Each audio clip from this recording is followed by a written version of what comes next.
What is up, everyone? So this weekend I got to drift. I got to drift my coupe at Lock City, and it was amazing. I didn't really film it. I just got to enjoy myself, and it was an amazing time. Car did fantastic. Needed it mentally. It was a great time. But now I am here. I am super behind. 1.5 million things to do. Very stressed out, but everything is great. So bear with me for a second because we'll do some talking. But this week is another big deal because this weekend we have Grid Life in Connecticut. If you guys don't know what Grid Life is somehow, it's an automotive festival. We have it Friday, Saturday, and Sunday. It's a big deal for us, and it's at Lime Rock Park.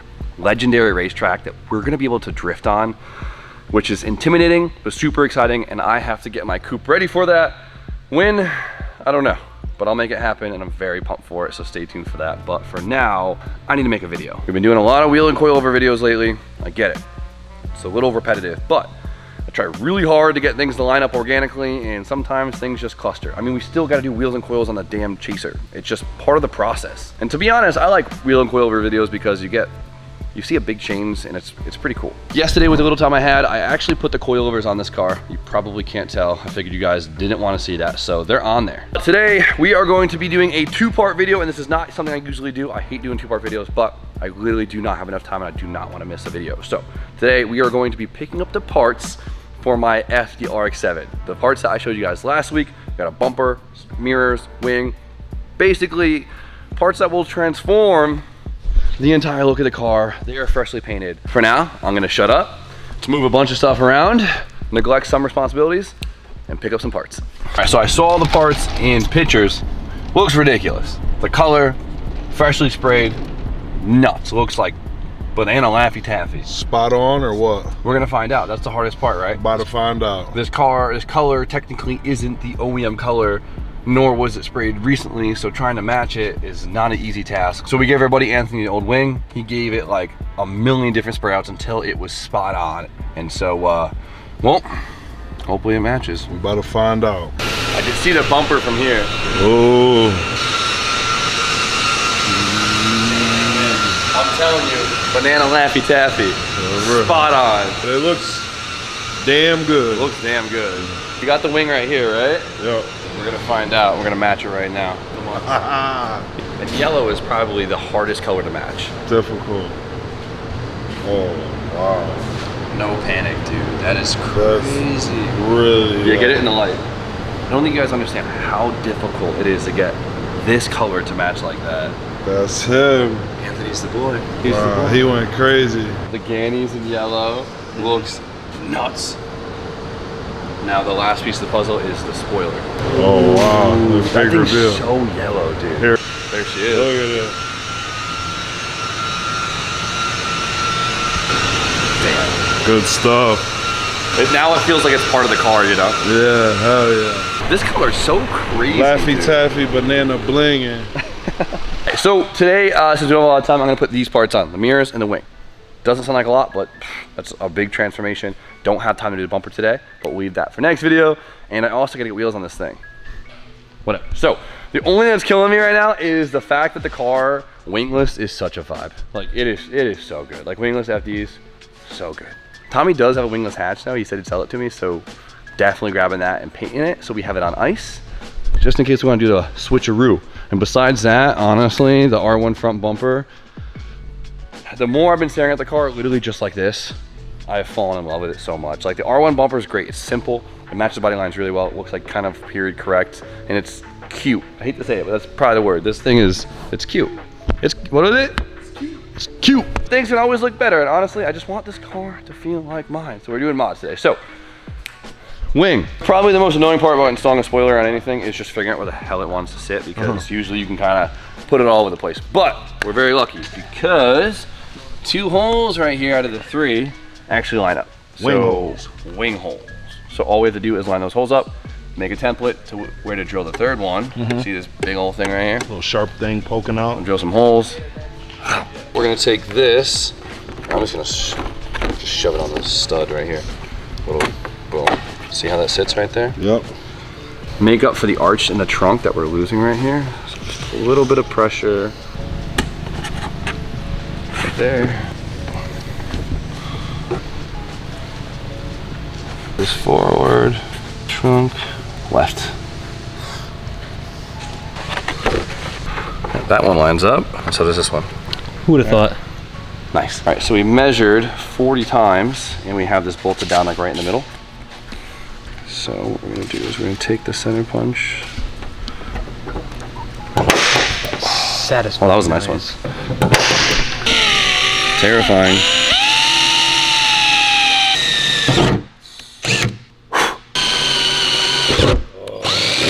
Probably gonna have to ovalize that a little bit.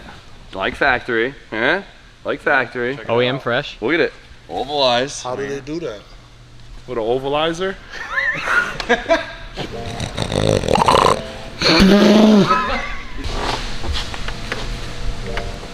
I'm in.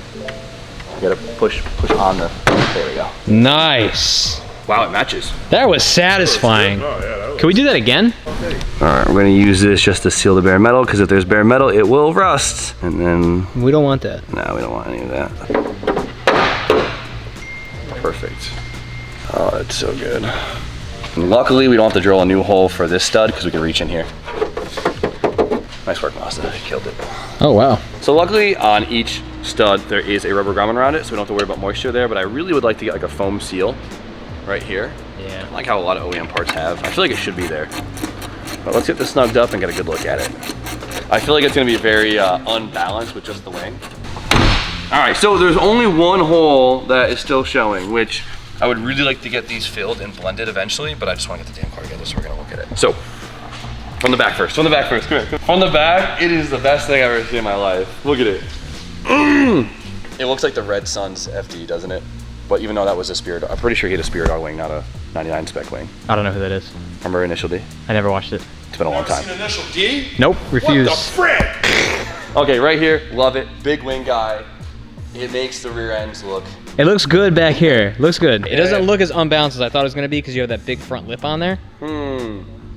I mean, it's not like I haven't seen a million RX7s. I mean, it's like what you do. Everyone does the same combo.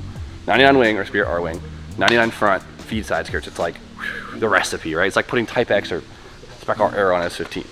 But it looks so freaking good. Get out of the shot. It's a starting one. Oh, it looks so good. I think it looks pretty good right now, to be honest. Awesome. Now here, actually, hear me out. I know it's a lot of talking, but a lot of guys will paint the center of the wing black, Yes. and it looks really good. I like the all yellow. I like the all yellow too, but here's the thing. We could always wrap it black in Yeah. like 20 minutes, and if I hate it, get it out of here. So maybe we'll wrap it black just to see how it looks. That's an easy shape to do. So if this is anything like a Miata, which everything on it is like a damn Miata, we should be able to just, ooh, Nice. I do that with my neck in the morning. def Miata. Oh, I did not anticipate the plug. This is terrifying. This is terrifying. Oh, that's so scary, dude. What is all of this technology? I'm not gonna lie though, I do love the OEM mirrors. I think they fit the car very, very well. Yeah. But they look amazing with Gannon doors. I've never seen a RX-7 with Gannon doors on it.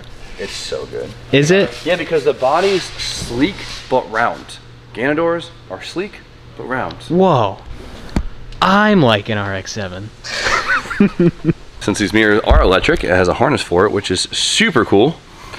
And I know, Gannon doors, I put them on everything. Oh, how typical. Yes, I love them. I like what I like, all right? Sorry. I like the ones that go on the fender. All right, ready? Boom, door. Oh, that's so good, dude. They match so good. Holy shit. It's up in there. Got it. Does it work? That's super cool. It's the small things, you know? Love that. Not like you can see out of them things anyways, right? No, here's the thing, you can. On right-hand drive cars, you can see out of them. Really? Yeah, that's what's sick. That's why I buy right-hand drive cars, so the Gannon doors are useful, right? Yeah, Those yeah. aren't useful on regular like left-hand drive cars. No, the mirrors are pitched to the wrong position, right? Because both mirrors are pitched to favor the driver. On a left-hand drive car, then the passenger could see out perfect. I could tell you that they're useless on the Skyline and the Black Z. You can't see shit out of either of those cars. False. One of them doesn't even have a I mirror. don't even know if I can like back in with facts, but false, RJ. Back of my dogs. But after I drive the Black Z to Yukon, I couldn't see anything. That's a you problem. Yeah. Time to make a new order from Warby Parker for some new glasses, fool. Oh, it looks so good. I say it every time. Look at it, look at it. Okay, it needs wheels. Now I feel like it needs the aero more than it did before. Oh, 100%. It's like missing something. But boy, oh boy, are we getting there. This is the craziest looking C5 Corvette I've ever seen. Oh, shut up. I'm not gonna lie. I think the Gannon doors look super goofy right now. And I know it's because the stock fitment. Gannon doors make the car look even bigger and bubblier. Yeah. And now, and the fact that the wheels are all sunken in stuff, it makes it look funny, but trust the process. Trust the process. I think they did a pretty good job on the color. Yeah, he killed it, right? Yeah. So That's huge. Brian's saying that means a lot.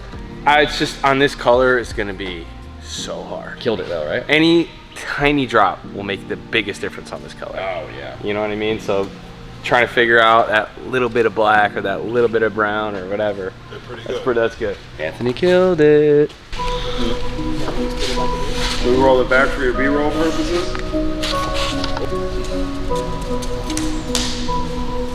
Here.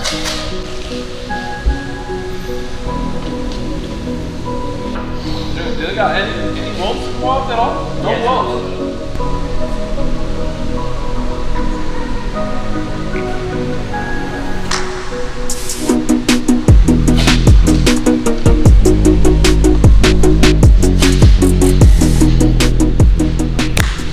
Boom, no wheels. The next step of this is, well, I gotta put wheels on it too. Obviously we gotta do the front bumper with it tomorrow, but I also wanna do wheels tomorrow. I wanna have a crazy big transformation tomorrow. Because I feel like all these mods aren't gonna hit until you see wheels on it. Honestly, with the factory wheels off, the car looks so much cooler. It's funny how that works. We don't have the factory wheels to make it look dorky, but put wheels on here, we have to roll the fenders because OEM fenders have this big ass lip right there. See it right here? Rims right here. Especially there, it's huge.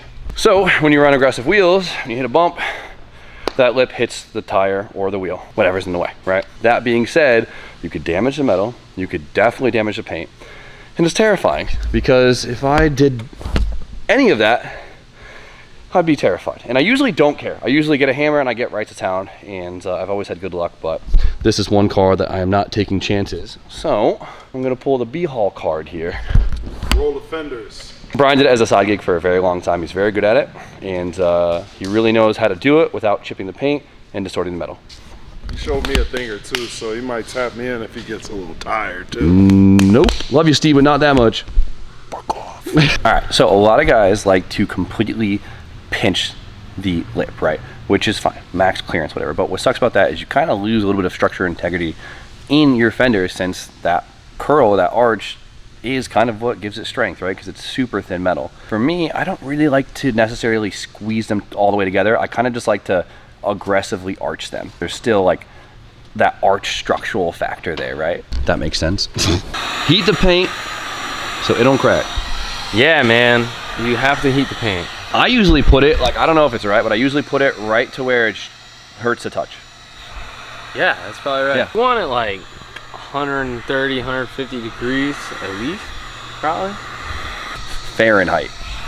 Oh yeah, sorry, the rest of the world.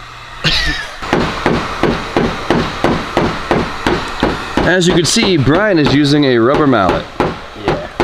And honestly, right now I'm just using my hand to support it, which is maybe not the best idea, but try to Surface spread area. your hand out as Surface much area. as possible. So here, okay, obviously they make fender rollers. We've all seen it. It's that arm thing that has a roller, and it kind of just goes back and forth, right? Yeah. The only thing that I don't like about fender rollers is they tend to distort the metal easier. But pulling on the fender really hard, it actually ends up stretching the metal entirely, which is good for some people. Some people want that room under their fender. But when you start doing rear quarters where it's thicker and you have to put a lot of pressure on the quarter to bend the metal, it'll actually pull the whole thing out, and it doesn't look OEM, and it drives me nuts. So, finesse with a hammer is usually my cheat code. It's a pain in the ass anyways, because all the fender rollers are just a perfect circular radius, which no fender is a perfect circle. That's kind of the pain in the ass part too.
All right, fenders are officially rolled. They're looking good. None of the arches are distorted. Brian didn't crack any paint, which is amazing. And now the car is ready to fit some aftermarket wheels, which will bring it all together. All right, so that's all we have for today, but the next video is going to be an insane transformation. The front bumper is gonna tie it all together. Same with the side skirt extension, so really tidy it up and make this car, honestly, the front bumper is gonna make the car look 10 years newer. It's pretty crazy what it does. And I'm not saying I don't like the R1 bumper or wingless or the look it had before. I thought it looked beautiful how it was, but I want to switch it up. I want to see something different. I want to make it mine, and honestly, of course, doing this is super fun. So on Saturday, I played musical wheel. I mean, I test fitted every single combination of wheel, size, color, what you could ever think of in the shop in the FD to figure out what style I like on this thing, what will work, and all of that, because it's my first time with the FD chassis, so I got to learn its fitment. It's like part of the process. So I have a set of wheels in mind that will get the car on the ground. Is it the perfect set? I don't know, but wheels you could change. That's why I'm not super worried about it. And either way, I'm really excited to see how it looks on this said set of wheels, and we will do it in the next video. Do I say like, comment, subscribe now? Well, yeah, so bumper, skirts, wheels, the car is gonna look not even near like the same vehicle in the next video, so stay excited for it. But for now, thank you guys so much for watching. I hope you're hyped. Shout out to Anthony once again for getting this color matched on perfectly. He killed it. I was looking at it again. The match on the, like, all the parts he painted is better than the front bumper. How funny is that? Yeah, it's good. Good. All right, but with that, we're gonna end it. You guys know the deal. Like, comment, subscribe. Stay tuned for more content. Have a great night. Peace.